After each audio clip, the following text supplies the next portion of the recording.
Inflation की बात कर रहे थे हम लोग, ठीक है। एक इंट्रोडक्शन ले लिया था हम लोगों ने इन्फ्लेशन का, नॉर्मल क्या इंट्रोडक्शन हो सकता है। और इन्फ्लेशन के इंट्रोडक्शन के बाद में अगर हम लोग ने बात करी थी तो किसकी बात करी थी, इसके टाइप्स की बात करी थी, ठीक है। और टाइप्स के बाद में हम लोग थोड़ा बहुत कॉजेज़ की भी बात करी थी, क्या क्या कारण इसके पीछे हो सकते हैं। ये कुछ मिसलिनियस टॉपिक हम लोगों ने यहाँ पे अभी तक कर दिए, ठीक है।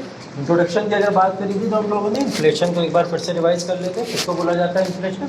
Persistent increase in the income और price level of the economy. तो जब भी किसी इकोनॉमी के प्राइस लेवल में या फिर इनकम में किसी के परसिस्टेंट इंक्रीज होता चला जाए तो वही क्या होता है, इन्फ्लेशन होता है, ठीक है। तो उसको हम लोग इन्फ्लेशन जैसी कंडीशन कहते हैं। इन्फ्लेशन की कंडीशन के बाद में हमने टाइप्स में क्या देखा था, इसके टाइप्स में हमने देखा था एक होता है डिमांड पुल इन्फ्लेशन और एक होता है कॉस्ट पुश इन्फ्लेशन। ये दो तरीके के इन्फ्लेशन को हम लोगों ने डिटेल में एनालिसिस कर ली थी कि डिमांड पुल कब होगा, कॉस्ट पुश कब होगा, ठीक है। ग्राफ के थ्रू भी देख लिया था हम लोगों ने, ठीक। उसके बाद में हम लोगों ने कुछ और टॉपिक्स की बात की थी कि WPI एक हमारा होता है और एक क्या होता है, CPI होता है। तो होलसेल प्राइस इंडेक्स और कंज्यूमर प्राइस इंडेक्स के बेसिस पे भी हम लोग ने इन्फ्लेशन को समझ लिया कि कैसे कैसे इस सेक्शन के अंदर इन्फ्लेशन को हम लोग डिवाइड करते हैं, ठीक है। तो इसके अंदर हम लोग ने बहुत अच्छा एग्जाम्पल फार्मिंग फील्ड का लेके, एग्रीकल्चर सेक्टर का लेके इस चीज़ को समझा था, ठीक है।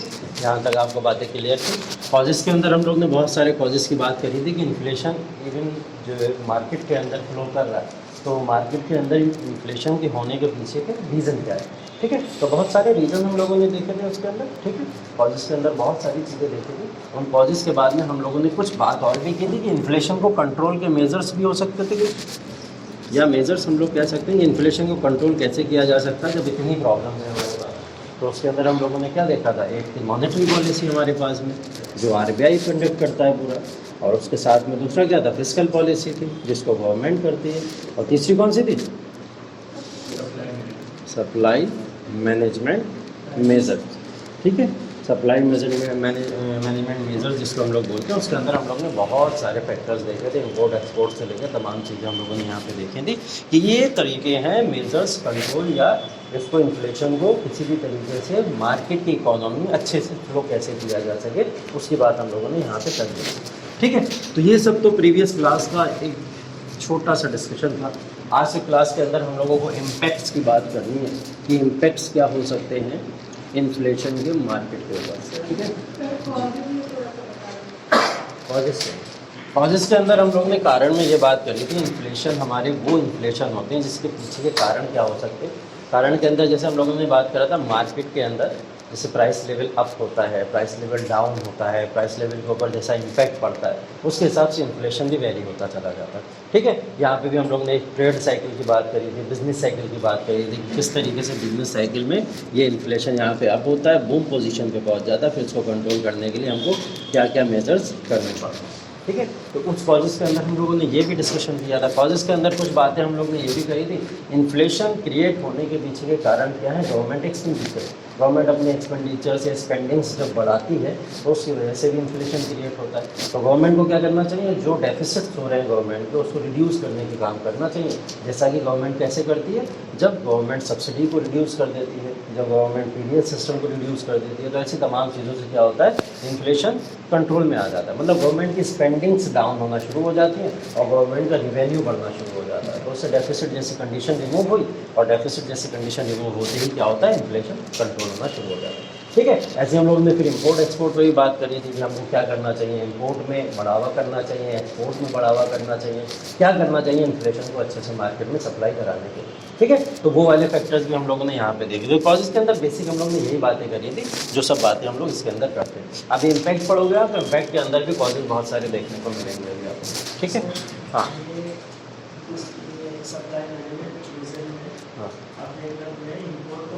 हाँ हाँ, इसको एक बार समझा दो, ठीक है। मैंने ये बोला था सप्लाई मैनेजमेंट मेजर्स जो हमारे थे उसके अंदर हमने एक तरीका की बात की थी। वो तरीका ये था कि अगर हम लोग इंपोर्ट्स को बढ़ा दें तो इंपोर्ट्स को बढ़ाने की वजह से हमारा इन्फ्लेशन कंट्रोल हो सकता है, ठीक है। ये बात कर लेते हैं, चलिए बात कर लेते हैं। हमने ये बोला इंपोर्ट्स को बढ़ा देने से इन्फ्लेशन कैसे कंट्रोल हो सकता है, ठीक। तो इन्फ्लेशन को कंट्रोल करने के लिए इंपोर्ट का डायरेक्ट इम्पैक्ट कैसे पड़ता है मार्केट के ऊपर। माना कि हमने कुछ USA से मंगाया, ठीक है, यूएसए से मंगाना हमारे लिए इंपोर्ट का काम कर रहा है। कुछ भी चीज़ें हमने यूएसए से मंगाई, तो जब यूएसए से हमारे यहाँ चीज़ें आई कुछ, अभी हम क्या कर रहे थे, हम लोग ने कुछ यहाँ पे भी बात करी थी डिमांड पुल में और कॉस्ट पुश में। यहाँ हम लोग डिमांड के हिसाब से मंगाया करते थे, यहाँ हम लोग इंपोर्ट कैसा कर रहे हैं, मतलब कर रहे हैं हम लोग, हमको डिमांड है भी या नहीं है, हम लोग नॉर्मल क्या कर रहे हैं उस तरीके से इंपोर्ट कर रहे हैं। मार्केट के अंदर जब इंपोर्ट होता है तो इंपोर्ट होने की वजह से ज़्यादा गुड्स आती हैं। जब ज़्यादा गुड्स आती हैं तो गुड्स के आने की वजह से मार्केट के अंदर सप्लाई अच्छी होना शुरू हो जाती है। मींस सप्लाई अच्छी होने का मतलब डायरेक्ट डिमांड के ऊपर इम्पैक्ट पड़ता है, तो सप्लाई डिमांड मैनेजमेंट वाला कॉन्सेप्ट यहाँ बन जाता है, जिसकी वजह से क्या होता है, इम्पोर्ट्स की हुई चीज़ों के ऊपर लोग क्या करते हैं, ज़्यादा से ज़्यादा इन्वेस्ट करना शुरू कर देते हैं, पैसा लगाना शुरू कर देते हैं। माना कोई मैन्युफैक्चरिंग इंडस्ट्री है, उसके अंदर कोई मशीन आ गई और उस मशीन के ऊपर लोगों ने क्या करा, अपने अपने पैसे लगाना शुरू कर दिया कि भाई मैं 10% दे देता हूँ, मैं 20% दे देता हूँ, मैं 40% दे देता हूँ, और प्रोडक्शन में जितना भी चीज़ें होंगी मैं उसका अर्निंग्स करूँगा अपने हिसाब से। तो उसमें क्या हुआ कि लोगों ने जब अपना इन्वेस्टमेंट बढ़ाया, तो इन्वेस्टमेंट बढ़ाने से मार्केट के अंदर पैसा बढ़ता है, ठीक है। तो मार्केट में पैसा बढ़ता है, पैसा बढ़ने के बाद में इन्फ्लेशन की कंडीशन जो कहीं ना कहीं डिफ्लेशन में होती है, वो इम्प्रूव होकर इन्फ्लेशन की कंडीशन में कन्वर्ट हो जाती है। ऐसी कंडीशन में ये होता है, ठीक है। वहाँ डिमांड पुल में क्या होता था, थोड़ा सा रिवर्स होती है वहाँ पे प्रॉब्लम, क्योंकि वहाँ डिमांड के हिसाब से हम लोग इंपोर्ट और एक्सपोर्ट किया करते हैं। तो जब डिमांड के हिसाब से इंपोर्ट एक्सपोर्ट होता है तब कंडीशन थोड़ी सी बदल जाती है। हाँ हाँ हाँ ठीक है, इंपोर्ट अगर बढ़ेगा, हाँ गुड्स आएंगे यहाँ हाँ पे मार्केट में, हाँ तो सप्लाई होगा, हाँ मतलब डिमांड ठीक है, इन्फ्लेशन का अल्टीमेटली बढ़ेगा। हाँ ठीक है। यहाँ लेकिन कंट्रोल की बात करें, अब तो इन्फ्लेशन देखो, इन्फ्लेशन बढ़ना ही तो कंट्रोल करने की बात हो रही है यहाँ पे। अगर आप ये चार्ट देखो, तो मैं इस चार्ट की अगर बात करूँ, इंपोर्ट हम लोग करते क्यों हैं, पहली बात इंपोर्ट हम लोग करते क्यों हैं। इंपोर्ट का सबसे बड़ा रीज़न होता है करने का, दो रीज़न्स होते हैं। एक रीज़न होता है इंटरनेशनल, हम लोग को इमेज, एक ऑरा क्रिएट करना होता है, पहली चीज़ ये होती है। दूसरी चीज़ ये होती है हमारी मार्केट के अंदर बहुत सारे डिस्टर्बेंसेस होते हैं, जिसका one of the part inflation भी होता है। तो इन्फ्लेशन को भी टैकल करने के लिए हम लोग को इंपोर्ट कभी कभी करना पड़ता है। तो कभी कभी क्या होता है, मार्केट में मंदी चल रही होती है, सुस्त मार्केट चल रही होती है, जैसे वो आप लोग पढ़ोगे, जब स्टॉक मार्केट पढ़ोगे आप लोग, तो बुल एंड बियर वाला कॉन्सेप्ट पढ़ोगे उसके अंदर, ठीक है। तेजड़िया मंदड़िया बोलते हैं उसको अंग्रेजी हिंदी में, ठीक। तो उसके अंदर क्या होता है, बुल एंड बियर वाला कॉन्सेप्ट होता है। तो कभी कभी बियर जैसी पोजीशन चल रही होती है, तो उस बियर पोजीशन को बुल पोजीशन पे ले जाने के लिए हम लोग इंपोर्ट के ऊपर डिपेंडेंट हो जाते हैं कि मार्केट, दूसरी मार्केट से जब चीज़ें आएंगी। अब देखो चाइना से फ़ोन आया, ठीक है, कोई भी फ़ोन आता है चाइना से, लोग क्या करते हैं, टूट पड़ते हैं उसके ऊपर। क्यों? क्योंकि उसके अंदर ज़्यादा फीचर्स होते हैं कम प्राइस के अंदर। तो इंपोर्ट की हुई चीज़ों के ऊपर लोग ज़्यादा से ज़्यादा क्या होते हैं, डिपेंडेंट होना शुरू हो जाते हैं। स्वदेशी को कोई खरीद रहा है क्या भारत के अंदर? नहीं खरीद रहा ना। देख लो खादी वादी की हालत क्या है, नहीं खरीद। वो तो प्रमोट करना पड़ता है गवर्नमेंट को, तो लोग खरीदते हैं, वरना लोग जीन्स टी शर्ट पहने घूम रहे हैं। क्यों घूम रहे हैं? और ये इंपोर्टेड चीज़ें हैं सारी की सारी, ये नहीं है कि इंडिया के अंदर ही बनी, ज़्यादातर इंपोर्टेड चीज़ें हैं सब के सब। जीन्स टी शर्ट ये सब हमारा कल्चर थोड़ी था, वेस्टर्न कल्चर था, वहाँ से इंपोर्ट होकर आया करती थी हमारे पास में, और आज भी मैक्सिमम चीज़ें वहीं से इंपोर्ट होकर आती हैं। तो इंपोर्ट के ऊपर डिपेंडेंट होना ही पड़ता है मार्केट को स्टेबल करने के लिए। इन्फ्लेशन को बढ़ाने का मतलब मार्केट को स्टेबल करना है। अभी आज के टॉपिक में जब हम लोग इम्पैक्ट पढ़ने वाले हैं, तो मैं यहाँ पे आपको एक फिलिप्स कर्व भी पढ़ाने वाला हूँ। ये पोजीशन और क्लियर हो जाएगी अभी आपको, ठीक है, तो वो भी और क्लियर हो जाएगी। खैर इम्पैक्ट्स की बात करते हैं हम लोग अभी, क्या क्या इम्पैक्ट्स पड़ते हैं उसके ऊपर।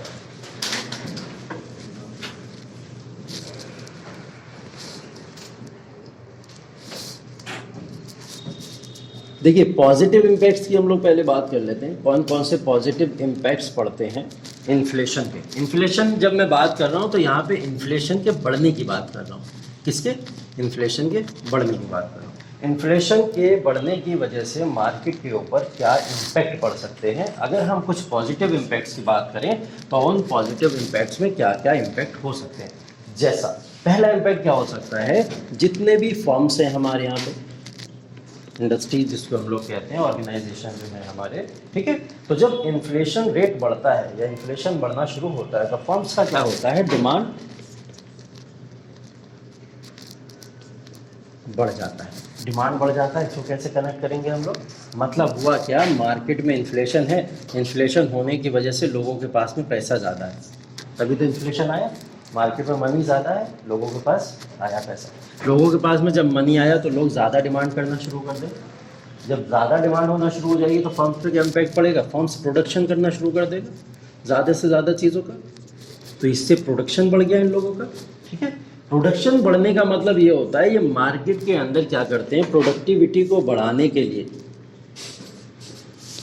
पहला पॉजिटिव इम्पैक्ट इसका ये होता है कि मार्केट में प्रोडक्टिविटी को बढ़ाने के लिए इन्फ्लेशन हमेशा एनकरेज करता है।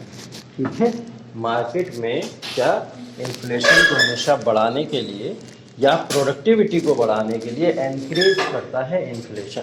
ठीक है, तो जब जब मार्केट के अंदर इन्फ्लेशन बढ़ेगा, फर्म्स अपने आप को स्ट्रांग फील करते हैं, वो अपने आप को बहुत ही ज़्यादा डेवलप्ड, उनको लगता है, एक ऑप्शन दिखता है कि आने वाले समय में हमारी प्रोडक्टिविटी बढ़ने वाली है। इस एनकरेजमेंट की वजह से वो लोग क्या करते हैं, ज़्यादा से ज़्यादा प्रोडक्शन करना शुरू कर देते हैं। तो इससे डायरेक्ट फ़ायदा किसको हो जाता है, फर्म्स को डायरेक्ट फ़ायदा हो जाता है। तो फर्म्स अपनी डिमांड के अकॉर्डिंग क्या करते हैं, यहाँ पे प्रोडक्टिविटी को बढ़ाते हैं, एनकरेजमेंट उनको मिलता है, जिसकी वजह से हम लोग देखते हैं डिमांड भी बढ़ती है, प्रोडक्शन भी बढ़ता है और लोग ज़्यादा से ज़्यादा चीज़ों को कंज्यूम करना भी शुरू कर देते हैं। तो प्रोडक्शन भी बढ़ गया, कंजम्पशन भी बढ़ गया और हम लोग देखते हैं डिमांड भी बढ़ गई। ठीक है, और उसकी वजह से सप्लाई भी बढ़ गई। तो सब पॉजिटिव है, सब पॉजिटिव है। इन्फ्लेशन हो रहा है तो डिमांड भी बढ़ रही है, सप्लाई भी बढ़ रही है, प्रोडक्शन भी बढ़ रहा है, कंजम्पशन भी बढ़ रहा है, तो सारी चीज़ें बढ़ रही हैं। इसी को हम लोग क्या कहते हैं, प्रोडक्शन के अंदर जो प्रोडक्टिविटी होती है उसका एनकरेजमेंट हो जाता है। यहाँ पे ये इसका पहला पॉजिटिव फैक्टर है।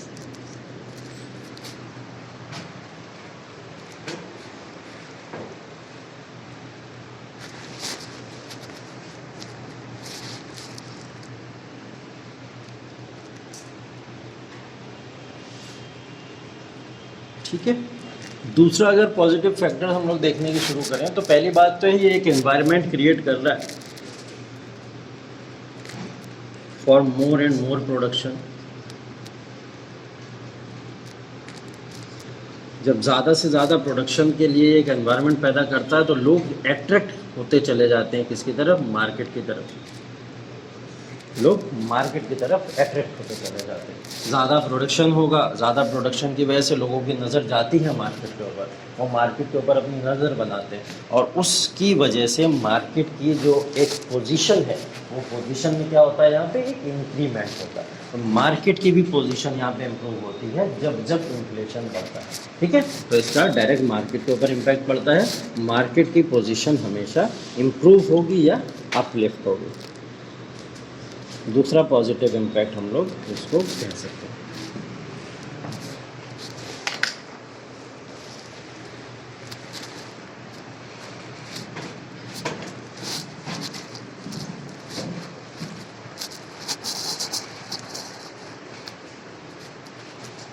तीसरा देखिए,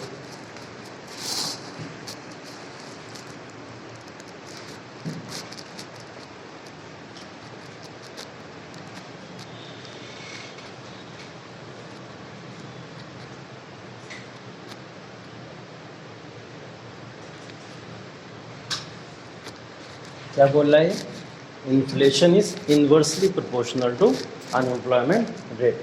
ठीक है, मतलब इन्फ्लेशन जो है वो अनएम्प्लॉयमेंट रेट के इन्वर्सली प्रोपोर्शनल होता है। इस बात को प्रूफ किसने किया, इस बात को प्रूफ किया था A.W. फिलिप्स ने।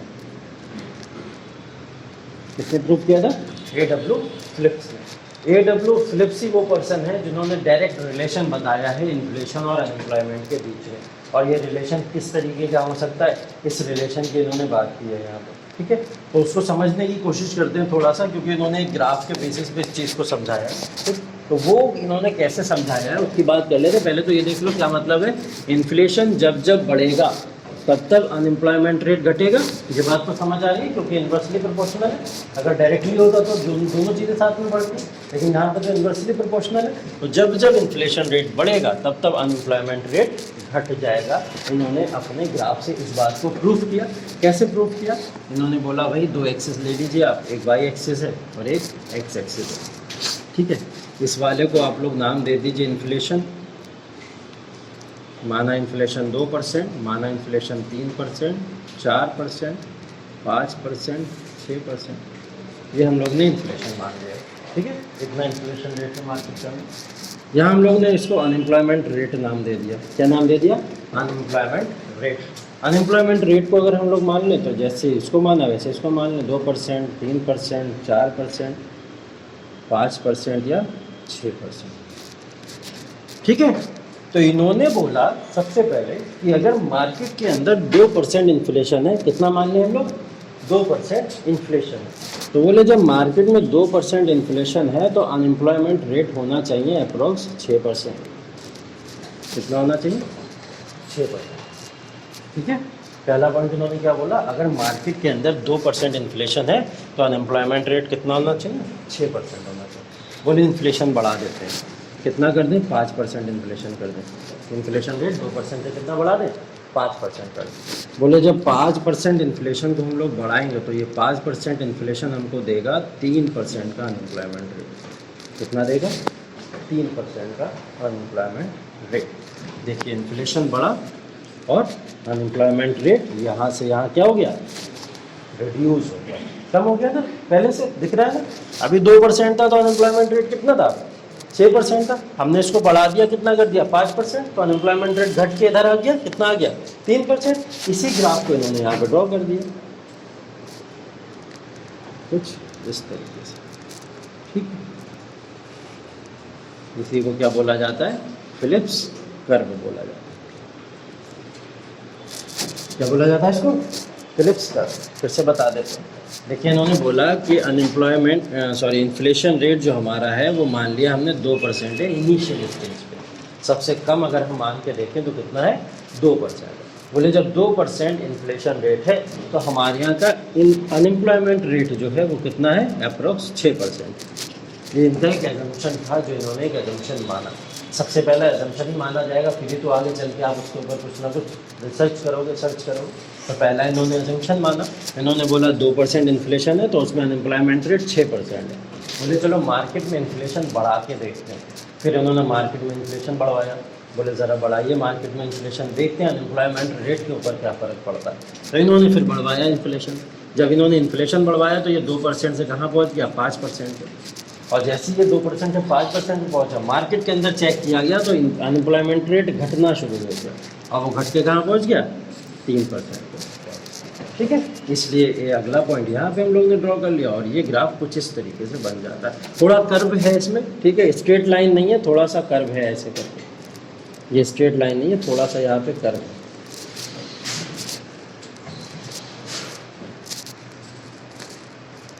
इसको स्ट्रेट लाइन में बनाइएगा, कर्व है यहाँ। इसको फिर से बना,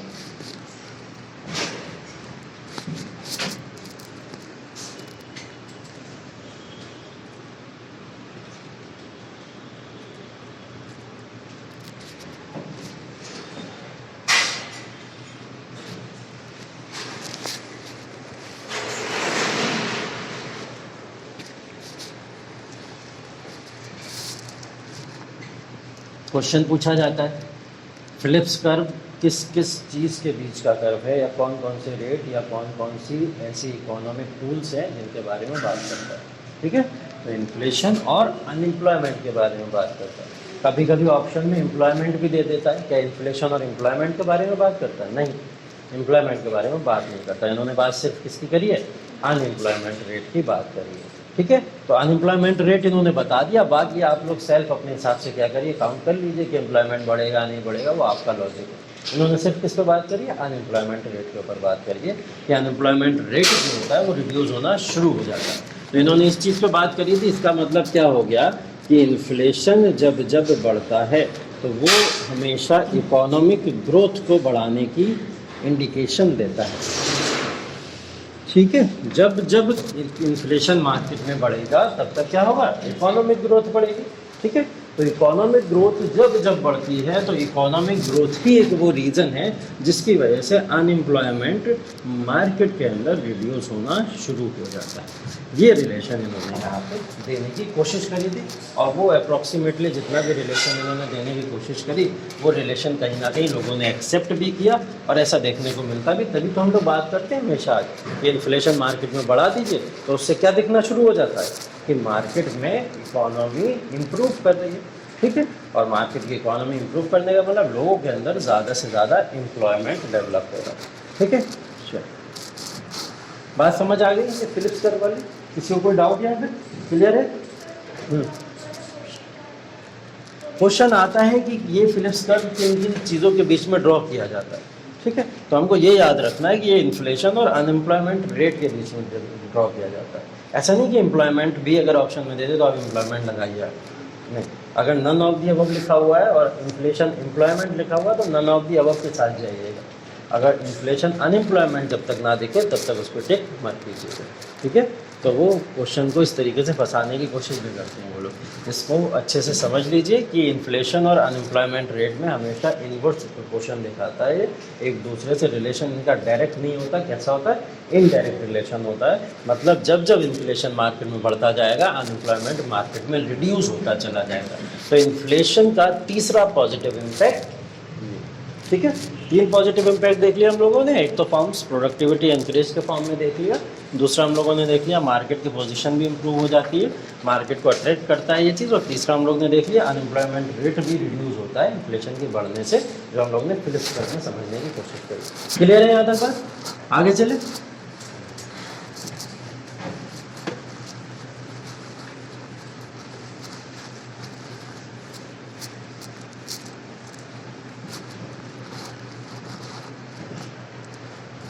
चलिए इम्पैक्ट्स के अंदर अब दूसरा देखेंगे हम लोग, नेगेटिव इम्पैक्ट्स क्या क्या पड़ते हैं सोसाइटी में वजह से, इन्फ्लेशन की वजह से क्या क्या नेगेटिव इम्पैक्ट्स पड़ सकते हैं उसकी बात करते हैं, ठीक है। तो सबसे पहला ही जो इन्होंने नेगेटिव इम्पैक्ट्स की बात करी है उसमें इन्होंने बोला है कि यहाँ पे जब जब इन्फ्लेशन बढ़ता है स्टैंडर्ड ऑफ लिविंग क्या होता है, डिक्रीज हो जाता है, ठीक है। स्टैंडर्ड ऑफ लिविंग डिक्रीज हो जाता है, मतलब लोग जिस तरीके से रह रहे थे, जो उनका स्टैंडर्ड ऑफ लिविंग था, स्टैंडर्ड ऑफ लिविंग रिड्यूस होना शुरू हो जाता है। स्टैंडर्ड ऑफ लिविंग रिड्यूस होने की बात, मतलब स्टैंडर्ड ऑफ लिविंग का मतलब ही क्या होता है, स्टैंडर्ड ऑफ लिविंग किस चीज़ को इंडिकेट करता है, पर कैपिटा इनकम को इंडिकेट करता है।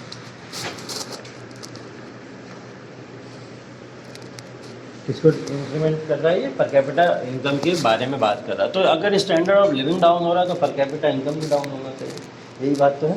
लेकिन ये लोग तो बोल रहे हैं एम्प्लॉयमेंट जनरेट होता है इससे, जब एम्प्लॉयमेंट जनरेट होता है तो फिर इनकम बढ़नी चाहिए लोगों की, ठीक, बढ़नी चाहिए ना। तो ये कॉन्ट्राडिक्टरी हो गया ना उस हिसाब से। नहीं, मार्केट में खरीदने की बात ही नहीं आ रही है अभी, यहाँ पे बात आ रही है लोगों की इनकम की। मार्केट में बाद में खरीदेंगे ना, इन्फ्लेशन बढ़ी, हाँ एम्प्लॉयमेंट रेट घटा, हाँ पैसे आपको मिले, हाँ। जब मार्केट में आप जाएंगे हाँ। कुछ खरीदेंगे हाँ। तो आपको महंगा ही मिलेगा ना, हाँ। जब महंगा मिलेगा तो पैसे ज़्यादा चले जाएंगे, तो स्टैंडर्ड ऑफ लिविंग कैसे बढ़ेगी? वो तो ठीक है, लेकिन मैं यहाँ ये कहने के, वो आप जो बोल रहे हो वो ठीक है, गुस्सा मत करो, समझो भाई, नाराज मत हो, ठीक। स्टैंडर्ड ऑफ लिविंग का मतलब होता है पर कैपिटा इनकम। क्या मतलब होता है, पर कैपिटा इनकम। अभी हम लोग मार्केट में जा ही नहीं रहे, हमारे पास सैलरी आ रही है कोई, हमारे पास पैसा आ रहा है, जो पैसा हमारे पास में आ रहा है हम सिर्फ उसी को काउंट कर रहे हैं। हम पैसा ना कहीं खर्च कर रहे हैं, ना हम मार्केट में जा रहे हैं, डिमांड सप्लाई प्रोडक्शन लाना देना सब खत्म, कोई मतलब नहीं। हमें सिर्फ इतना मतलब है कि स्टैंडर्ड ऑफ लिविंग का मतलब डाउन होने का होता है, पर कैपिटा इनकम डाउन होना। मतलब ये हो गया कि अगर किसी एक व्यक्ति की आय जो 20,000 थी अब वो डाउन होकर 15,000 हो गई है, इसका मतलब ये होता है। तो वो इनकम उसकी डाउन होना शुरू हो गई, पर कैपिटा इनकम। तो यहाँ पे ये बोल रहा है स्टैंडर्ड ऑफ लिविंग डाउन हो जाता है निगेटिव इम्पैक्ट में। तो स्टैंडर्ड ऑफ लिविंग डाउन कैसे होता है, देखो इनकम तो लोगों की बढ़ रही है जब एम्प्लॉयमेंट जनरेट हो रहा है, लेकिन यहाँ पे आपको पता है इंडिया की कंडीशन में क्या होता है, पर कैपिटा इनकम में एक बहुत बड़ा गैप है इंडिया में, ठीक है। क्योंकि हम लोग पर कैपिटा इनकम हमेशा क्या निकालते हैं, एवरेज ही तो निकालते हैं, एक एवरेज निकालते हैं। इस यहाँ पे एवरेज के अंदर जब हम लोग देखते हैं तो यहाँ पे बोला जाता है कि मात्र 20% ही लोग जो ऐसे हैं जिनकी पर कैपिटा इनकम अच्छी होती है, 80% लोगों की पर कैपिटा इनकम खराब होती है, रिड्यूस होती है, कम होती चली जाती है। अभी एक इंडस्ट्री के अंदर 10 वर्कर काम कर रहे थे, आप एम्प्लॉयमेंट जनरेट कीजिए, बढ़ाइए एम्प्लॉयमेंट। अब आपने 10 वर्कर की जगह 20 वर्कर रख दिए, तो उन 10 वर्कर की सैलरी उन 20 वर्कर में नहीं डिवाइड हो जाएगी क्या? तो हो सकता है उन 10 वर्कर की सैलरी रिड्यूस होकर उन 20 वर्कर में बांट दीजिए, ठीक है। तो ऐसा होगा कि नहीं होगा? तो इसकी वजह से सैलरी रिड्यूस हो रही है लोगों की, नहीं हो रही है। तो ये पर कैपिटा इनकम को रिड्यूस करने का तरीका होता है। तो जब मार्केट के अंदर इन्फ्लेशन ज़्यादा बढ़ता है तो क्या होता है, साथ साथ में पर कैपिटा इनकम भी रिड्यूस होती चली जाती है, ठीक है। इसीलिए स्टैंडर्ड ऑफ लिविंग लोगों का रिड्यूस होता है, इसके पीछे ये कारण है। क्योंकि हम लोग पर कैपिटा इनकम हमेशा एवरेज पे निकालते हैं, इसलिए यहाँ पे हमको ज़्यादा दिखती है पर कैपिटा इनकम। अगर इंडिया की पर कैपिटा इनकम की बात करो तो कितनी है?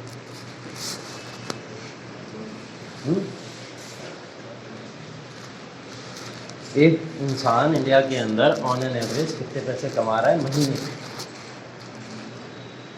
पता है आपको?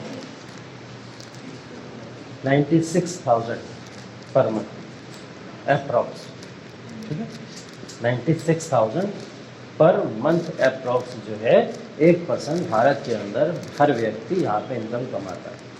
ये हमारे नहीं है ना, तो फिर क्यों बोलते हैं ये लोग? क्योंकि ये लोग एवरेज निकालते हैं। अंबानी अडानी कमा रहे हैं करोड़ों में, अरबों में कमा रहे हैं। उसके बाद में जितने क्रिकेटर्स, टीवी स्टार्स, ये सब चीज़ों को देखो, ये सब करोड़ों अरबों वाले हैं। और उसके साथ में एक गरीब आदमी जो कि एक ठेला चला रहा है, मामूली सा फल फ्रूट बेच रहा है, उसकी इनकम को उसके साथ ऐड कर दिया जाता है, ठीक है। तो एक 100 रुपये वाले इनकम को 1 करोड़ वाले की इनकम के साथ ऐड करो, फिर उसका एवरेज निकाल के देखो जरा, पहुँच ही जाएगा लाखों। तो हम लोग पर कैपिटा इनकम में एवरेज निकालते हैं, इसलिए हमारी 96,000 है और ये बहुत कम है, ठीक है, बहुत कम है, अच्छी नहीं है हमारे यहाँ की पर कैपिटा इनकम। 96,000 अगर आपको सुन के लग रहा हो ये बहुत अच्छी नहीं है। हमारी इनकम पर कैपिटा इनकम दूसरी कंट्रीज़ की अपेक्षा में या कंपैरिजन में बहुत ही कम है, ठीक है, बहुत कम। तो इसलिए हम लोग इसको बुरा ही मानते हैं पर कैपिटा इनकम ज़्यादा। चलिए, ये स्टैंडर्ड ऑफ लिविंग की बात होती है, तो जब इसकी बात होती है किसकी बात हो जाती है?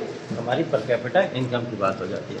बोला जाता है कि इन्फ्लेशन जो होता है वो रिग्रेसिव होता है। इन्फ्लेशन कैसा होता है? रिग्रेसिव होता है। ये रिग्रेसिव नेचर होने का मतलब क्या होता है?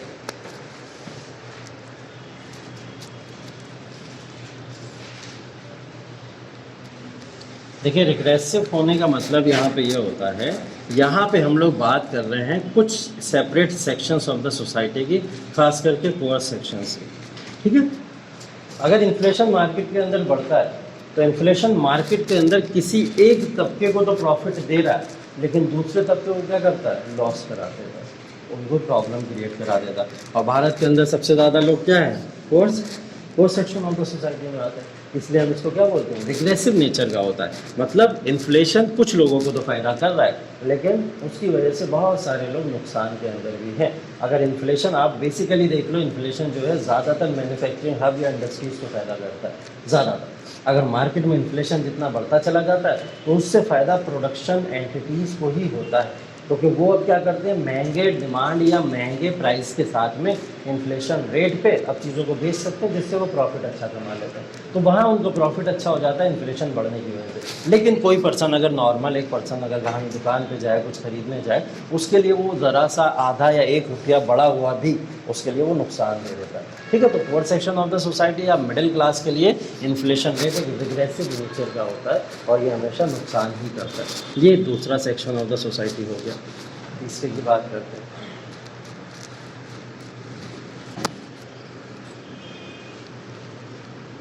बोला जाता है इट इंक्रीजेज इनइक्वालिटी, इसकी वजह से इनइक्वालिटी भी क्रिएट होती है। सिंपल है, समझ आ रहा होगा। पर कैपिटा इनकम में भी जैसा हम लोगों ने देखा, अभी जो एवरेज इनकम की हम लोगों ने बात कर ली, ये एक सेक्शन ऑफ द सोसाइटी की तो बहुत अच्छी एवरेज है और एक ठीक है बहुत ही रिड्यूस्ड है, ठीक है। तो प्रॉफिट मार्जिन सारा का सारा एक सेक्शन ऑफ द सोसाइटी ले जा रहा है और जो लॉस है वो दूसरी सेक्शन ऑफ द सोसाइटी को झेलना पड़ता है। इस वजह से क्या देखते हैं हम लोग कि यहाँ पे ये इनइक्वालिटी को हमेशा प्रमोट करता है। इनइक्वालिटी यूएसए में भी है, इनइक्वालिटी यूएसए में भी है, डेवलप टाइप ऑफ कंट्रीज़ में भी इनइक्वालिटी हो सकती है। ऐसा नहीं है कि डेवलपिंग में ही होगी या अंडर डेवलप्ड इकोनॉमी में होगी, यूएसए में भी इनइक्वालिटी पाई जाती है, क्योंकि वहाँ पे भी जो इनकम का वेरिएशन है वो इनकम का वेरिएशन लोगों के अंदर बहुत ज़्यादा असमानता को पैदा कर देता है, ठीक है। क्योंकि वहाँ पे लोग अरबों खरबों में कमाने वाले लोग होते हैं और जिसकी लाखों लाखों में इनकम होती है उनको वहाँ काउंट नहीं किया जाता। तो इस वजह से वहाँ पर क्या होता है, इनइक्वालिटी का लेवल हम यूएसए में भी देखते हैं। ऐसा ज़रूरी नहीं कि इनइक्वालिटी को आप सिर्फ भारत का एग्जाम्पल लेके ही लिख सकते हो, वहाँ पे आप एग्जाम्पल किसका दे सकते हैं? यूएसए का भी यहाँ पे एग्जाम्पल दे सकते हैं, ठीक है। चलिए, चौथा पॉइंट,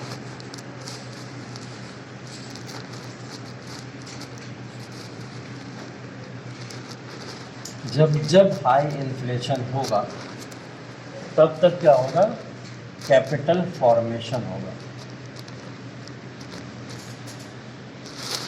जब हाई इन्फ्लेशन होगा तब तक क्या होगा? कैपिटल फॉर्मेशन होगा।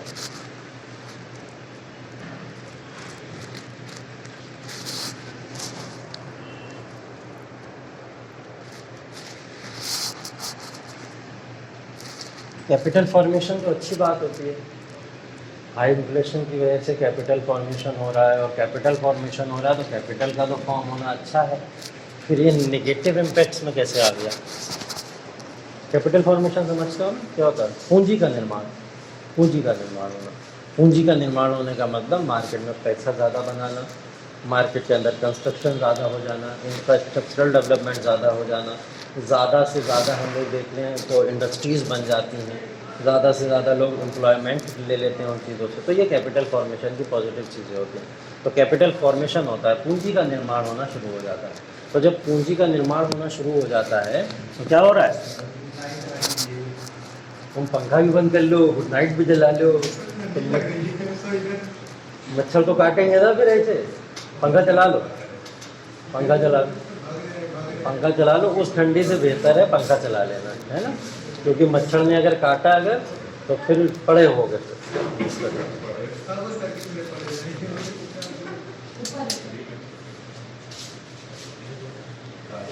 अच्छा, डेंगू के मच्छर की एक क्वालिटी होती है ना, ज़्यादा हाई हाइट तो नहीं उड़ पाता है, वो नीचे नीचे उड़ता है थोड़ा सा। तो ऐसा है कि मतलब जहाँ तक आप लोग बैठे हो वहाँ तक वो आ नहीं पाएगा, लेकिन पैरों को अपने बचा के रखिएगा बस, ठीक है? चाहे तो पैर ऊपर करके बैठ जाइए सब लोग, ठीक है? तभी वो वहीं पे प्रोड्यूस हुआ है ना, वहीं पर जन्म हुआ है उसका, और वो जहाँ पैदा होता है गंदगी में पैदा होता है डेंगू वाला मच्छर। तो इसलिए अपने रूम की सफाई करो थोड़ा, है, साफ़ सुथरा रखो उसको, पानी वानी फेंको पुराना इधर उधर, ठीक है? तो इस वजह से ही वो वहाँ पे पैदा हुआ है, ज़्यादा ऊपर नहीं उड़ेगा। और जो अभी ये टाइम हो रहा है ना, इसी टाइम काटता है, इसी टाइम सच में ऐसे ही टाइम पे काटता है वो वाला डेंगू वाला मच्छर। रात में थोड़ी काटेगा कि रात में सोते टाइम काट ही जाएगा ना, वो खुल के बाहर करता है सामने से। छोटे वाला मच्छर डेंगू का नहीं होता है, डंग बहुत बड़ा होता है, बड़ा छोटे वाले से डेंगू नहीं होगा, डेंगू नहीं होगा, उससे बीमारी हो सकती है, डेंगू नहीं होगा फिलहाल। चलो यहाँ पे आओ, कैपिटल फॉर्मेशन। बच्चे रहो भैया, सबको बता रहा हूँ मैं, बार बार यही बात बता रहा हूँ, मोजे वोजे पहन के आया करो, अभी फैशन वैशन ना दिखाओ सब, ठीक है? मोजे जूते अच्छे पहन के आया करो, कम से कम ऊपर तक चढ़ाओ, वरना दिक्कत हो जाएगी पैरों में, ठीक है? हाँ बताइए, कैपिटल फॉर्मेशन, पूंजी का निर्माण हो रहा है, हाई इन्फ्लेशन की वजह से ज़्यादा पूंजी का निर्माण होता है, तो ज़्यादा पूंजी का निर्माण तो देश की तरक्की के लिए काम आ सकता है। फिर ये इन्फ्लेशन नेगेटिव इम्पैक्ट क्यों डालता है सोसाइटी के ऊपर?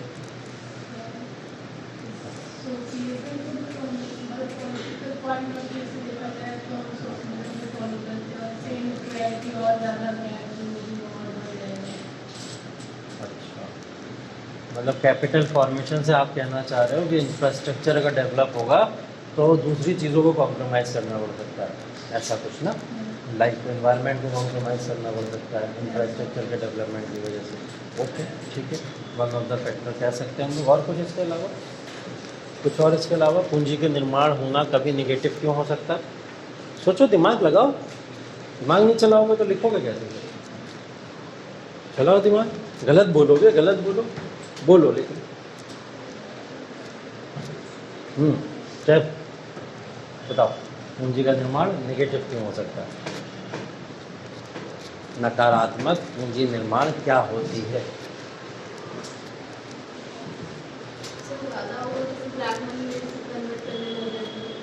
तुम तो शहनाज हो। सैफ तो नहीं? हाँ बताओ। तुम भी सैफ हो? सैफ से पूछा जाए, सैफ बोलेगा पहले, तो पहले सैफ से पता कर लें, फिर उसके बाद में कोई और बताना। नकारात्मक पूंजी निर्माण किस चीज़ को कहते हैं? पूंजी निर्माण तो समझ रहे हो ना, जो अभी मैंने एग्जाम्पल दे दिए सारे के सारे। ये नकारात्मक किस रवैये से हो सकता है अगर इसकी बात हम लोग करें? कैसे? पास कर दो, बिलाल को पास कर दो।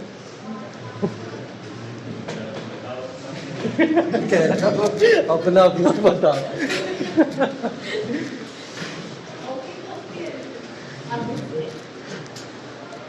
हाँ यही होता है कंपटीशन में, ऐसा ही होता है।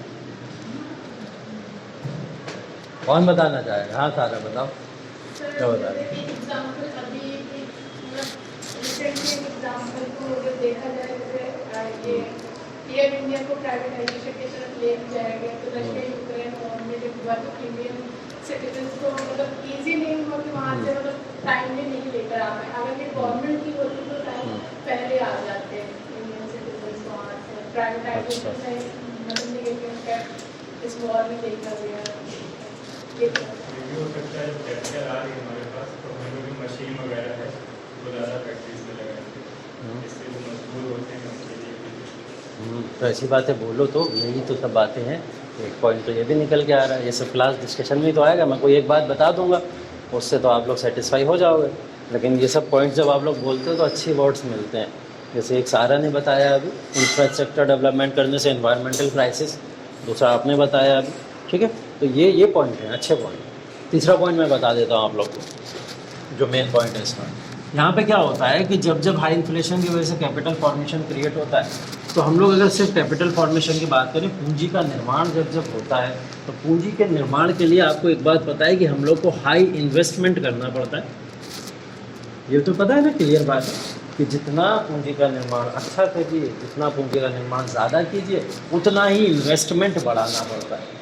तो इन्वेस्टमेंट जब बढ़ता है हमारा, ये इन्वेस्टमेंट अगर हमारे यहाँ कहीं फॉरेन से आया है तब तो ठीक है, चल जाएगा, कोई इशू नहीं। लेकिन जब ये देसी होता है, मतलब जब ये इंडियन इकोनॉमी से उठ के इन्वेस्टमेंट लगाना शुरू किया जाता है, तो ये इन्वेस्टमेंट बहुत सारे सेक्टर्स पे निगेटिव इम्पैक्ट डालता है। जैसे अगर हम लोग बात करें, हमारे पास में एक सरकारी अस्पताल था अच्छा खासा, जहाँ पे इलाज लोगों का हो सकता था 1 रुपये के पर्चे में।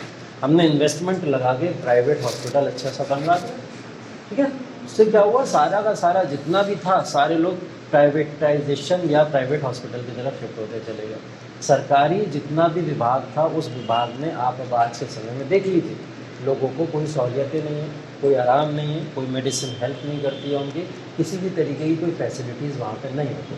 तो सरकार उन फैसिलिटीज़ को वहाँ पे प्रोवाइड नहीं करा रही है, क्योंकि उसको पता है इसकी एवरेज में प्राइवेट हॉस्पिटल है, लोग जाके प्राइवेट में भी दिखा सकते हैं। लेकिन प्राइवेट का एक्सपेंडिचर इतना ज़्यादा है कि लोग वहाँ पे पहुँच नहीं सकते।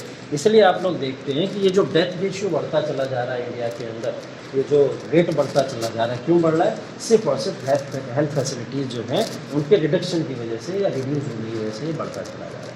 बहुत सारे लोग सिर्फ अस्पतालों में दम इसलिए तोड़ देते हैं, या तो उनको वेंटिलेटर नहीं मिला होता है, या तो उनको टाइम से जो है ना डॉक्टर उनके तक पहुंच नहीं पाते, तो इस वजह से बहुत सारे लोग दम तोड़ देते हैं। तो ये हेल्थ फैसिलिटीज़ भी तो रिड्यूस होती हैं कहीं ना कहीं। तो ये वाला इन्वेस्टमेंट जो होता है, जब देसी वाला या खास करके इंडियन इन्वेस्टमेंट हम लोग करते हैं, तो इंडियन इन्वेस्टमेंट की वजह से हमारे इन्वेस्टमेंट में जो पैसा लग रहा है जिन भी चीज़ों पे, खास करके इंफ्रास्ट्रक्चर पे या किसी भी तरीके के डेवलपमेंट में लग रहा है, वो पैसे से क्या होता है, हम लोग एक बहुत बड़ा प्रॉफिट क्रिएट नहीं कर पाते, ठीक है। हाँ, ये फॉरेन से लगा हुआ होता तो एक प्रॉफिटेबल इनकम हम कमा सकते थे, हमको प्रॉफिट हो सकता था। लेकिन इसकी वजह से क्या होता है, हाई इन्वेस्टमेंट की वजह से कहीं ना कहीं लोगों का जो हम लोग कह सकते हैं, जो लोगों को फैसिलिटीज़ मिल रही होती हैं, उन फैसिलिटीज़ में थोड़ा बहुत डिक्रीमेंट आता है। इंफ्रास्ट्रक्चर अच्छा बन जाएगा, मेट्रो पे चलने लगेंगे आप, सब चीज़ें ठीक है, लेकिन हर चीज़ होने के बाद में भी हेल्थ फैसिलिटी अगर आपकी डाउन है तो फिर क्या फ़ायदा हो सब चीज़ों का, ठीक है। तो इसलिए इस चीज़ को हम लोग बोलते हैं कि कैपिटल फॉर्मेशन हमेशा अच्छा नहीं होता।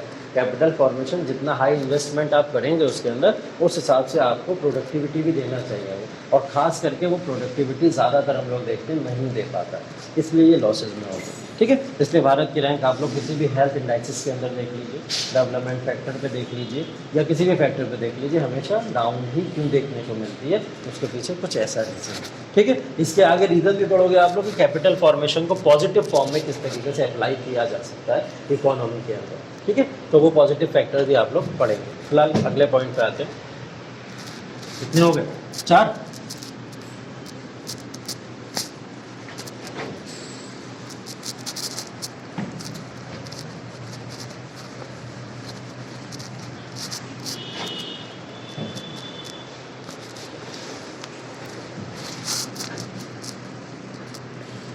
ठीक है, 5वां है।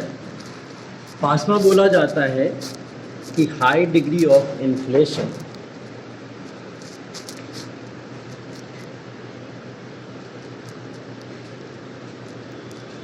bound government and RBI for contractionary fiscal and monetary policy. High degree of inflation bound government and RBI for contractionary fiscal and monetary policy.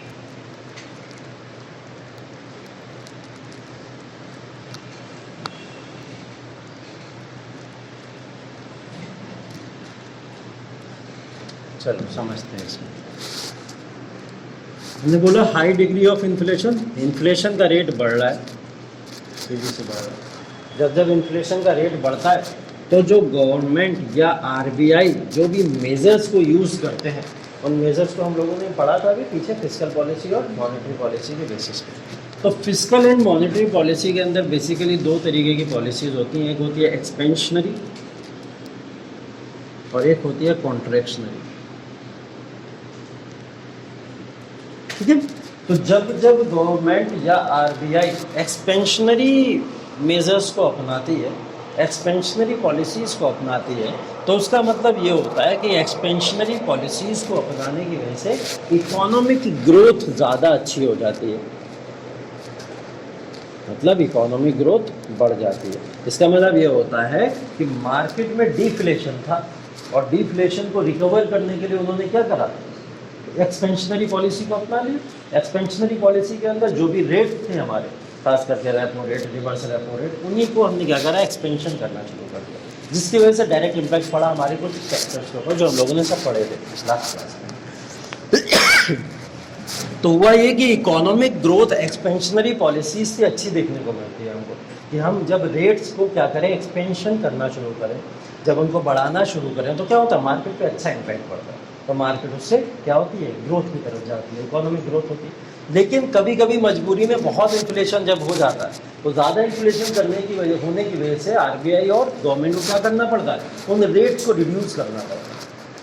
और जब वो रेट्स को रिड्यूस करते हैं तो रेट्स को रिड्यूस करने की वजह से मार्केट के ऊपर क्या पड़ता है, कॉन्ट्रैक्शनरी प्रभाव पड़ता है। और वो कॉन्ट्रैक्शनरी का मतलब क्या होता है, अब उन रेट्स को नीचे कर देना, डाउन कर देना। तो जब जब वो रेट्स नीचे होते हैं तो इन्फ्लेशन तो कंट्रोल में आना शुरू हो जाता है, लेकिन उसका डायरेक्ट इम्पैक्ट किसके ऊपर पड़ता है, वो मार्केट के ऊपर पड़ता है कि जो फिस्कल पॉलिसी और मॉनेटरी पॉलिसी जो होती है वो इकोनॉमिक ग्रोथ को तभी डेवलप कर पाती है जब हम लोग एक्सपेंशनरी पॉलिसी को अपनाते हैं। लेकिन जब जब हम लोग कॉन्ट्रैक्शनरी पॉलिसी को अपनाते हैं तो हमेशा इकोनॉमिक ग्रोथ क्या होगी, रिटार्ड होगी या डाउन चली जाएगी।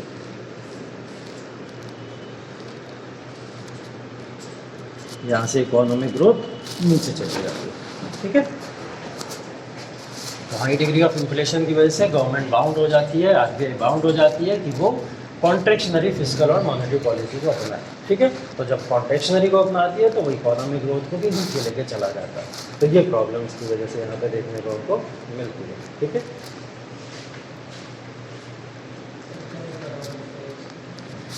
दो तरीके की पॉलिसीज़ होती हैं, मॉनेटरी पॉलिसी या गवर्नमेंट जब भी कोई पॉलिसी को रिड्यूस करती है तो वो क्या करती है, रेट्स के अंदर बढ़ाती है, कभी रेट्स को घटाती है। तो जब रेट्स को बढ़ाती घटाती है, जब बढ़ाएगी तो वो एक्सपेंशनरी पॉलिसीज़ होती है। ठीक है, माना रेपो रेट बढ़ा दिया, रेपो रेट जब बढ़ा दिया तो वो क्या है, एक्सपेंशनरी पॉलिसी, घटा दिया तो वो क्या है, कॉन्ट्रैक्शनरी पॉलिसी। तो जब रेट्स को बढ़ाया जाए तो वो एक्सपेंशन करती है, एक्सपेंशनरी पॉलिसी होती है, जिसकी वजह से इकोनॉमिक ग्रोथ अच्छा होता है। ठीक है, लेकिन जब जब कॉन्ट्रैक्शनरी पॉलिसी को मतलब रेट्स को कम किया जा रहा है, तो जब रेट्स को कम किया जाता है तो इकोनॉमिक ग्रोथ उसकी वजह से डाउनवर्ड चली जाती है। बस ये बात है उसमें। छठा पॉइंट देख लीजिए, जब इन्फ्लेशन ज़्यादा होगा, हाई इन्फ्लेशन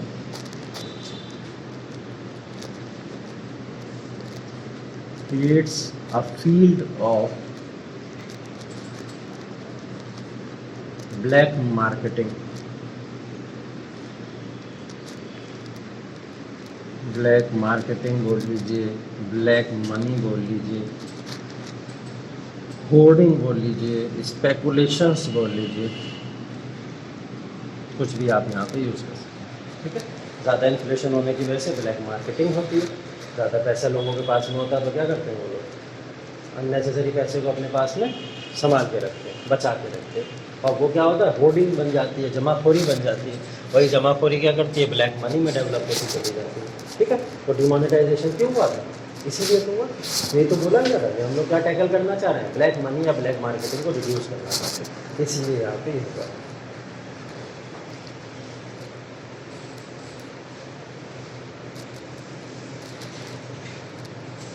ठीक है, चलिए आगे देखते हैं।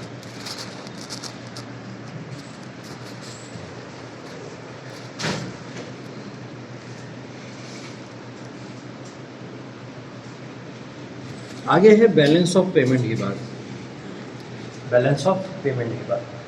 ठीक है,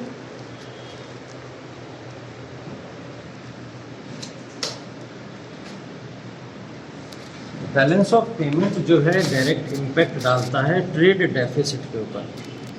किसके ऊपर, ट्रेड डेफिसिट के ऊपर। ट्रेड डेफिसिट क्या होता है, व्यापारिक घाटा। ठीक है, व्यापार के अंदर जो घाटा होता है उसको हम लोग ट्रेड डेफिसिट कहते हैं। और व्यापार किस में हो रहा है, बैलेंस ऑफ पेमेंट की जब बात हो रही है तो इंटरनेशनल बाउंड्रीज के बीच में व्यापार हो रहा है, मतलब कोई एक कंट्री दूसरी कंट्री के साथ में व्यापार कर रही है। माना हमने भारत जो है वो किसके साथ में व्यापार करे, चाइना के साथ में व्यापार कर रही है। तो भारत जब चाइना के साथ में व्यापार करे और उस व्यापार में इम्पोर्ट्स ज़्यादा करने लगे, बहुत ज़्यादा करने लगे, और वहाँ पे एक्सपोर्ट्स हो ही नहीं रहे, देख ही नहीं रहे हम लोग, तो ये क्या करेगा, ट्रेड डेफिसिट जैसे सिचुएशन को बना देगा।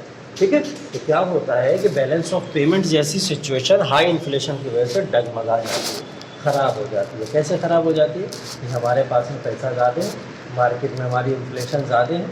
जब हमारे मार्केट में पैसा ज़्यादा होता है तो हम लोग क्या करते हैं, ज़्यादा इंपोर्ट करते हैं, ज़्यादा वस्तुओं को मंगाते हैं, ज़्यादा चीज़ों को मंगाते हैं। तो उससे क्या होता है, लगातार इंपोर्ट्स तो बढ़ते चले जाते हैं, लेकिन हमारी एक्सपोर्ट्स चीज़ें जा नहीं पाती हैं वहाँ पर। ठीक है, तो एक्सपोर्ट हो नहीं पाता, उसकी वजह से ये बैलेंस ऑफ पेमेंट डगमगा जाता है और इसकी वजह से ट्रेड डेफिसिट हो जाता है। ठीक है, तो इन्फ्लेशन की एक नेगेटिव इम्पैक्ट क्या है कि उसकी वजह से ट्रेड डेफिसिट भी होता है। ठीक है, ट्रेड डेफिसिट किस चीज़ को कहते हैं, बैलेंस ऑफ पेमेंट की सिचुएशन ना बन पाना ट्रेड डेफिसिट होता है। बैलेंस ऑफ पेमेंट कब बनेगा, जब इंपोर्ट और एक्सपोर्ट की सिचुएशन लगभग बराबर हो जाए, जितना हम इंपोर्ट कर पा रहे हैं उतना हम लोग एक्सपोर्ट भी कर पाए। तो जब ये सिचुएशन बराबर हो जाती है तब ये हमारा बैलेंस ऑफ पेमेंट कहलाता है। लेकिन बैलेंस ऑफ पेमेंट होना पॉसिबल नहीं है प्रैक्टिकली, लेकिन इतना भी ख़राब नहीं होना चाहिए कि इंपोर्ट तो आपका होता ही चला जा रहा है और एक्सपोर्ट हो ही नहीं रहा है, तो ये कंडीशन बहुत ख़राब होती है। हमारे इंडिया के अंदर ये प्रॉब्लम बहुत बड़ी है, खास करके चाइना के साथ में। चाइना में हम एक्सपोर्ट ही क्या करते हैं,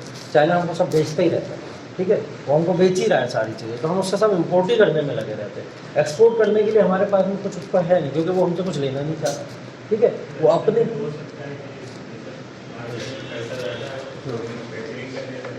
हाँ बिल्कुल ये हमारा सोल्यूशन हो सकता है इस चीज़ का। अगर ये प्रॉब्लम है तो इसका सोल्यूशन नहीं हो सकता, बिल्कुल कर सकते हैं ये चीज़, इस बात का ये सोल्यूशन ही है। ये जो हमारे ऊपर नेगेटिव इम्पैक्ट पड़ रहा है, इन नेगेटिव इम्पैक्ट को रिमूव कैसे करें, इन सब सोल्यूशन को भी तो सोचना है। तो ये सोल्यूशन आपने अच्छा दिया कि अगर हम लोग बैलेंस ऑफ पेमेंट को बैलेंस करना चाहते हैं तो जो भी मार्केट के अंदर पैसा ज़्यादा है उस पैसा ज़्यादा को क्या करें, हम लोग मार्केट के अंदर ही लगा लें, अपनी मार्केट में ही लगा लें। इसलिए तो ये कॉन्सेप्ट शुरू हुआ था, make in India, made in India, ये वाला कॉन्सेप्ट इसीलिए तो शुरू हुआ था। तो जब इस कॉन्सेप्ट को यहाँ पे शुरू किया गया था तो उसके पीछे लॉजिक यही था कि ये जो बैलेंस ऑफ पेमेंट जैसी सिचुएशन है, हम लोग इंपोर्ट बहुत कर लेते हैं, इस इम्पोर्टेड सिचुएशन को थोड़ा सा सॉर्ट आउट करना। ठीक है, तो ये पॉजिटिव इम्पैक्ट और नेगेटिव इम्पैक्ट समझ आ गए। ठीक है, इन्फ्लेशन के कुछ पॉजिटिव इम्पैक्ट और इन्फ्लेशन के कुछ नेगेटिव इम्पैक्ट्स। चलिए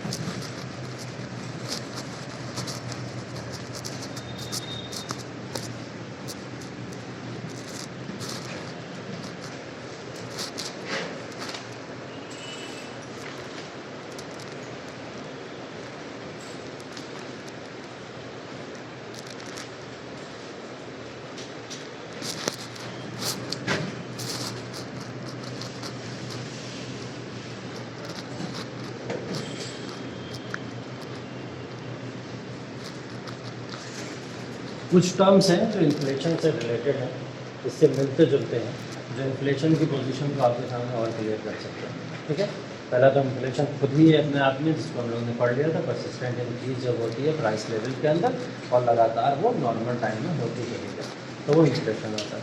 एक वर्ड होता है यहाँ पे जिसको हम लोग कहते हैं डिसइन्फ्लेशन। एक वर्ड होता है जिसको हम लोग कहते हैं डिसइन्फ्लेशन। ठीक है, अब ये डिसइन्फ्लेशन जैसी कोई सिचुएशन जो है, इन्फ्लेशन तो हमको समझ आता है, लेकिन जब डिसइन्फ्लेशन हो जाए तो डिसइन्फ्लेशन का क्या मतलब होता है?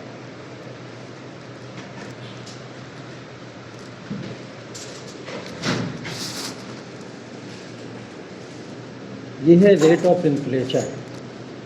ठीक है, तो रेट ऑफ इन्फ्लेशन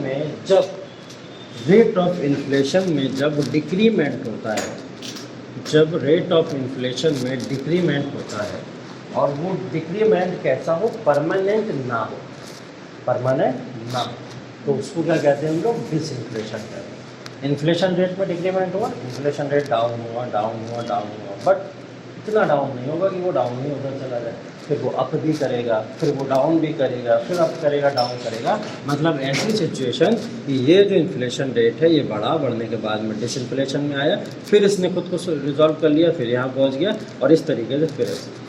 ठीक है, इस सिचुएशन को हम लोग क्या कहते हैं?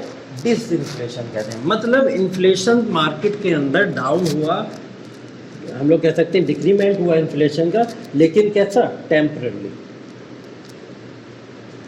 तो जब टेम्पररी बेसिस पे इन्फ्लेशन के अंदर डिक्रीमेंट हो, मतलब एक सीमित समय के लिए इन्फ्लेशन डाउन हो और वापस से फिर इन्फ्लेशन की पोजीशन आ जाए, उस चीज़ को हम लोग क्या कहते हैं?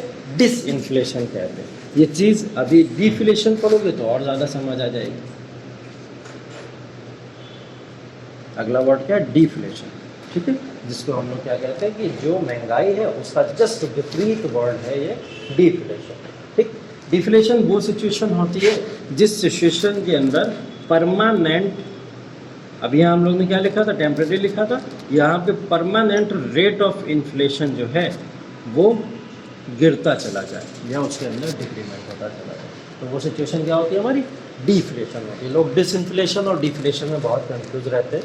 आप लोग को सिर्फ और सिर्फ ये याद रखना है कि जब परमानेंट डिक्रीमेंट होता चला जाए तो वो हमारी सिचुएशन किसकी है? डिफ्लेशन की है।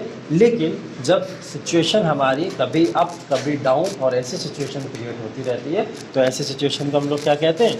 ये हमारी डिसइन्फ्लेशन को क्रिएट करती है। डिफ्लेशन का एग्जाम्पल वही जो हमारी ट्रेड साइकिल है उसके अंदर हम लोग देख सकते हैं। जैसे ये इन्फ्लेशन बढ़ने के बाद में क्या हुआ? मार्केट के अंदर ये डाउन होता है। तो जब ये डाउन होना शुरू होता है तो इसी सिचुएशन को हम लोग क्या कहते हैं? डिसइन्फ्लेशन कहते हैं। मतलब जब ये डाउन होता चला जाए, इवन इतना डाउन हो जाए कि ये जीरो से नीचे चला जाए। ठीक है, तो इसी सिचुएशन को हम लोग क्या कहते हैं? डिफ्लेशन जैसी सिचुएशन कहते हैं। तो ये डिफ्लेशन होती है। बोला जाता है कि डिफ्लेशन की सिचुएशन क्रिएट करती है किसको? रिसेशन। ये मंदी ला देती है बाजार के अंदर, क्योंकि ये लगातार क्रिएट होती रहती है, गिरता रहता है, महंगाई लगातार गिरती रहती है, जिसकी वजह से मार्केट के अंदर मंदी आ जाए। यही पोजीशन तो रिसेशन की। इन्फ्लेशन की पोजीशन क्या लाएगी? बूम ला देती है मार्केट के अंदर, और ये वाली पोजीशन क्या ला देती है? मंदी ला देती है मार्केट के अंदर। ठीक है, तो ये दोनों के अंदर डिफरेंस होता है। चलिए, तीसरा वर्ड है जिसको हम लोग कहते हैं रिफ्लेशन। क्या बोलते हैं? रिफ्लेशन। ठीक है, डिसइन्फ्लेशन, मार्केट के अंदर इन्फ्लेशन था, इन्फ्लेशन डाउन होना शुरू हो गया। ये इन्फ्लेशन था, इन्फ्लेशन डाउन होना शुरू हो गया, लेकिन कोई गारंटी नहीं है कि ये नीचे चलता चला जाएगा। हो सकता है ये यहीं से उठ जाए, वापस फिर से इन्फ्लेशन हो जाए। ठीक है, या हो सकता है ये नीचे तक चला है, फिर यहाँ से उठ जाए। तो इस सिचुएशन को कहा जाता है, ये है डिसइन्फ्लेशन, जहाँ पे कोई परमानेंसी नहीं है। टेम्परेरी इन्फ्लेशन डाउन हो रहा है और टेम्परेरी इन्फ्लेशन में इंक्रीमेंट भी देखने को मिल रहा है। तो ऐसी सिचुएशन को हम लोग क्या बोलते हैं? डिसइन्फ्लेशन की सिचुएशन बोलते हैं। डिफ्लेशन में परमानेंट लेवल पे रेट ऑफ इन्फ्लेशन लगातार डाउन होता चला जाता है, जो रिसेशन जैसी कंडीशन को यहाँ पे क्रिएट कर देता है। रिफ्लेशन आप लोग बताओगे, मैं नहीं बताऊँ।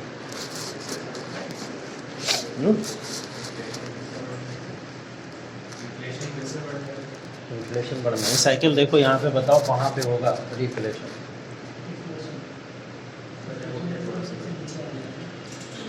सबसे नीचे आ जाएगा।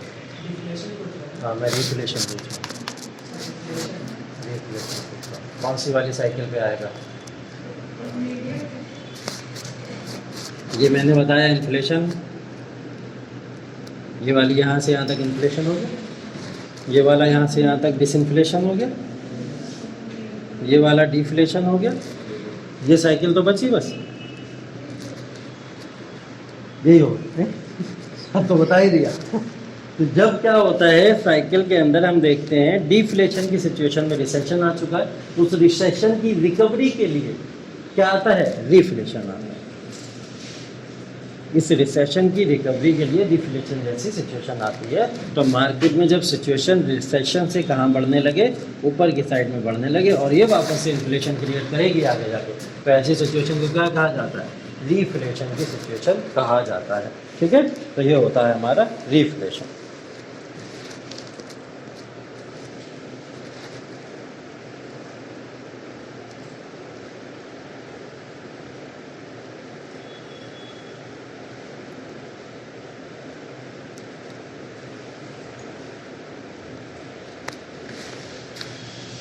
अच्छा, एक डिफरेंस बताओ यहाँ पे, एक वर्ड होता है रिसेशन और एक वर्ड होता है डिप्रेशन, इन दोनों में क्या डिफरेंस है?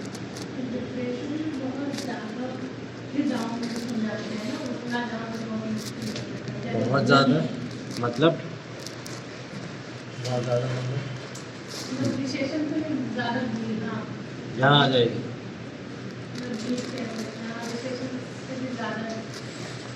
पोजीशन से भी ज़्यादा डाउन पोजीशन, मतलब इसकी गर्दन और लटक जाएगी। ये मतलब ये तो लास्ट पोजीशन है, इसके बाद तो जाएगी नहीं।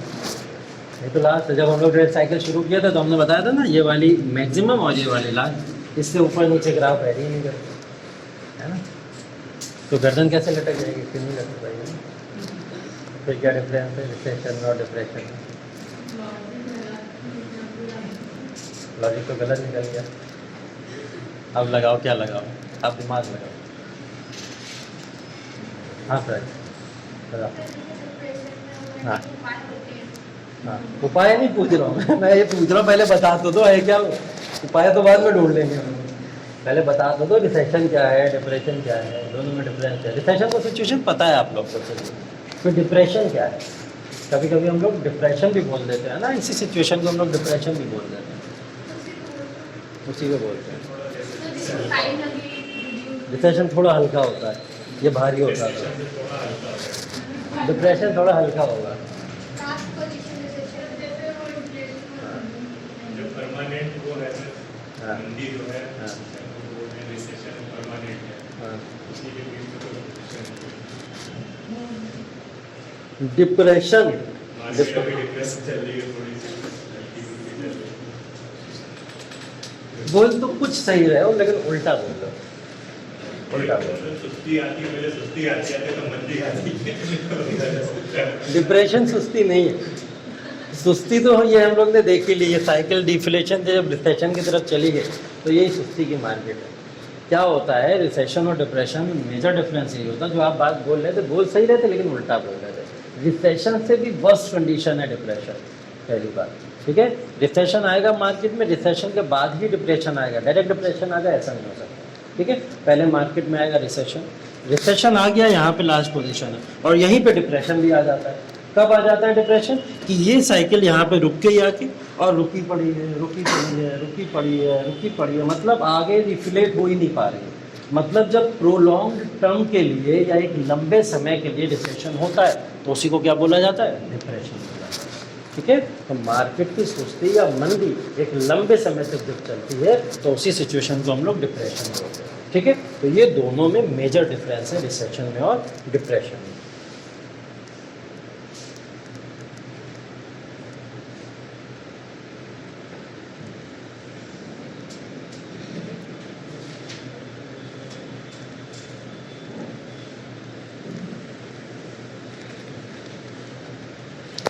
चलो एक वर्ड और यहाँ पे ऐड कर देते हैं फिर, एक है डबल डिप रिसेशन।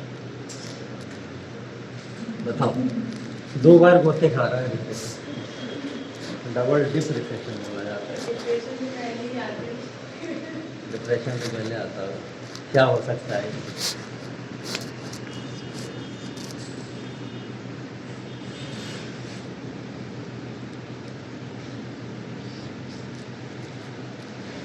ये होता है डबल डिप रिसेशन, ठीक है। डबल डिप रिसेशन के अंदर क्या होता है कि हम लोग इन्फ्लेशन जैसी कंडीशन से थोड़ा सा ओवरकम कर पाए, नीचे आए, डिफ्लेशन पे आ गए, डिफ्लेशन से रिसेशन की तरफ आए, रिसेशन को हमने ऊपर करने की कोशिश करी, हो गया, फिर गिर गया, फिर ऊपर करने की कोशिश करी, फिर हो गया, फिर गिर गया, ठीक है। तो इसी को क्या बोला जाता है, डबल डिप रिसेशन बोला जाता है। जब रिसेशन या मंदी मार्केट के अंदर एक बार इम्प्रूव करने पे ना इम्प्रूव हो, वो वापस गिर जाए, ठीक है, फिर इम्प्रूव करने पे फिर ना इम्प्रूव हो, फिर वापस गिर जाए, तो ये क्या होता है, डबल डिप, मतलब 2 बार डिप करना या 2 बार यहाँ पे रिसेशन नीचे गिरता है, इसकी वजह से इसको एक डबल डिप रिसेशन का नाम दिया जाता है। ये वाला डायग्राम बना लेना, डबल डिप रिसेशन बोला जाता है।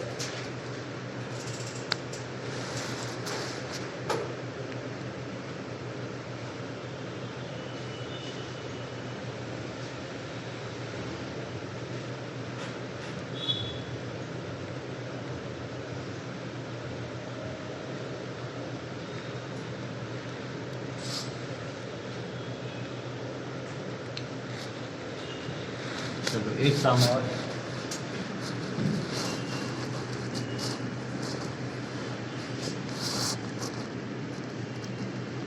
एक टर्म होता है ओवर हीटिंग ऑफ इकोनॉमी,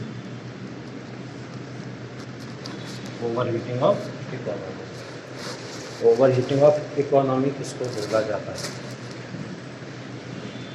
देखिए ओवर हीटिंग की बात हो रही है इकोनॉमी की, इकोनॉमी की अलग है, एक अलग कौन सा, ये सारी टर्मिनोलॉजीज बता रहे हैं इन्फ्लेशन के अंदर जो यूज़ होती है। ये चौथा वाला पॉइंट डाल देते हैं जो मैंने बताया था ना, जैसे इन्फ्लेशन, डिफ्लेशन, डिफ्लेशन और एक चौथा ये डाल over heating of economy.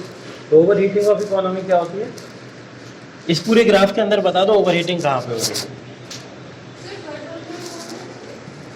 Third वाला रिफ्लेशन, रिफ्लेशन, हाँ बूम पे हो रही है, गुड, बूम पे हो रही है, ये है बूम, हमारा बूम पोजीशन। यहाँ पे इन्फ्लेशन सबसे ज़्यादा हाई होता है, सबसे ज़्यादा हाई इन्फ्लेशन यहीं पे होता है। तो जहाँ पे इन्फ्लेशन सबसे ज़्यादा हाई है वो तो बूम पोजीशन है, फिर उस बूम पोजीशन को वो ओवर हीटिंग ऑफ इकोनॉमी में कैसे कन्वर्ट कर दिया जाता है, वो कैसे ओवर हीटिंग ऑफ इकोनॉमी हो जाती है।